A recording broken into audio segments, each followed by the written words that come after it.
এদিকে ডাকসু নির্বাচনে বিজয়ীদের অভিনন্দন জানিয়েছেন বিএনপির স্থায়ী কমিটির সদস্য সালাউদ্দিন আহমেদ। অবশ্য চট্টগ্রামে আব্দুল্লাহ আল নোমানের স্মরণ সভায় দলটির স্থায়ী কমিটির আরেক সদস্য মির্জা আব্বাস অভিযোগ করে বলেছেন যে আওয়ামী লীগের সাথে গোপনে আঁতাত করে জয় পেয়েছে শিবির প্যানেল। মহিলা দলের প্রতিষ্ঠাবার্ষিকী উপলক্ষে রাজধানীর ডিপ্লোমা ইঞ্জিনিয়ার্স ইনস্টিটিউশনে এই আলোচনা সভা। প্রতিষ্ঠাবার্ষিকী উপলক্ষে আয়োজিত এই সভা প্রধান অতিথির বক্তব্যে ডাকসু নির্বাচনের জয়ীদের শুভেচ্ছা জানান বিএনপি নেতা সালাউদ্দিন আহমেদ। বলেন, তাদের দল এমন ছাত্র রাজনীতি চায় না যা ফ্যাসিবাদ তৈরি করে।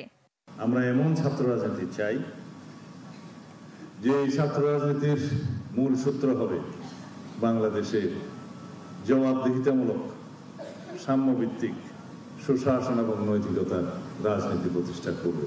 যারা জয়ী হয়েছে আমি আবারও ব্যক্তিগতভাবে তাদেরকে অভিনন্দন জানাই। আর চট্টগ্রামে এক অনুষ্ঠানে বিএনপির স্থায়ী কমিটির সদস্য মির্জা আব্বাস অভিযোগ করেন, আওয়ামী লীগের সাথে আঁতাত করে ডাকসুতে জিতেছে জামাত শিবির। এখনো আওয়ামী লীগের সঙ্গে তাদের সম্পর্ক আছে। এই নির্বাচনও ভারতে বসে বসে তারা ইনস্ট্রাকশন দিয়েছে জামাতকে ভোট দিতে হবে, অর্থাৎ বিএনপিকে ধ্বংস করলে পরে আর কোনো সমস্যা থাকে না জামাত ইসলামের।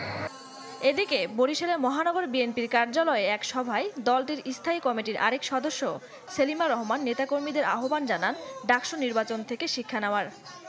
আপনারা দেখেছেন ডাকসু নির্বাচনে আওয়ামী দূষণদের সাথে মিলে আমাদের আরেকটি রাজনৈতিক দল কিভাবে খেলা খেললো, এগুলো আপনাদের বুঝতে হবে, জানতে হবে এবং এখন থেকে আমাদের কাজ করতে হবে।